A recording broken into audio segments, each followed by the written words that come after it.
Has the United Nations failed to address major global challenges, and is there a growing chorus for reforms in global multilateral organizations, particularly from Global South? This was the major discourse in the recently concluded 9th edition of the Raisina Dialogue. The multi-stakeholder, cross-sectoral discussion involving heads of state, cabinet ministers and local government officials, along with thought leaders from the private sector, media and academia, deliberated upon diverse points of views to find solutions for inclusive growth. Amrit Pal and Jessica Taneja get us more. India's flagship conference on geopolitics and geoeconomics saw 2,500 participants from 115 countries address the most challenging issues facing the global economy.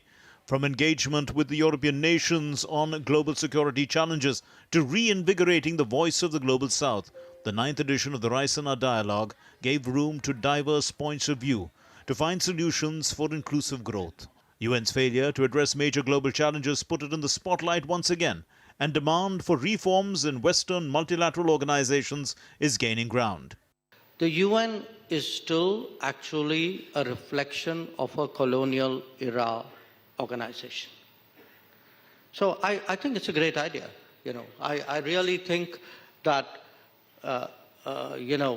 posing the reform issue in terms of perpetuating a colonial era is something which we all need to think about. But what we realized was that G20 was not enough, because one part of the world with more than 50 countries had been significantly shut out, which was Africa.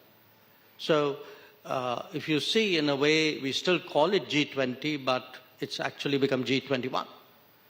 And that itself, by the way, in a way, it's also a lesson to the UN that if the G20 could expand, so could the P5. On India and China's relationship, Jaishankar said that maintaining an equilibrium would be challenging. I think management, arriving at equilibriums, then maintaining those, refreshing those, is going to be one of the biggest challenges for both countries. The mind games which will be played would be, it's just between the two of us. There's nobody. The other 190 odd countries in the world don't exist in our relationship. Don't give another country, which is clearly a competitive country, a veto over our policy choices. India's External Affairs Minister also spoke on Russia issue. A lot of doors have been shut to Russia and the West. Russia is turning more to Asia or to parts of the world which are not West. It makes sense to give Russia multiple options. If we railroad Russia into a single option, then you are making it a kind of a self-fulfilling prophecy. With old structures on a path to revision, India is being seen as a co-creator and co-developer of technology. India has today emerged as a trusted and a developing geography where people believe that, yes, India is a good partner.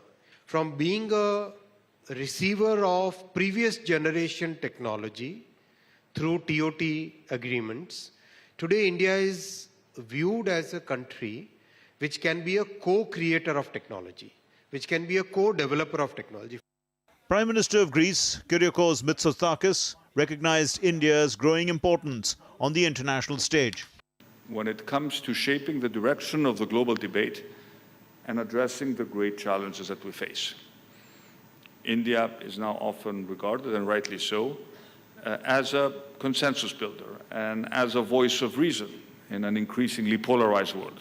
And by the way, Greece is supporting the reform of the Security Council of the United Nations in order for leading countries such as India to be represented at the highest table and in order for their voice to be heard. As India seeks to be a stabilizing power rather than a disruptive one, important issues like climate change and digital transformation shaped the multilateral themes.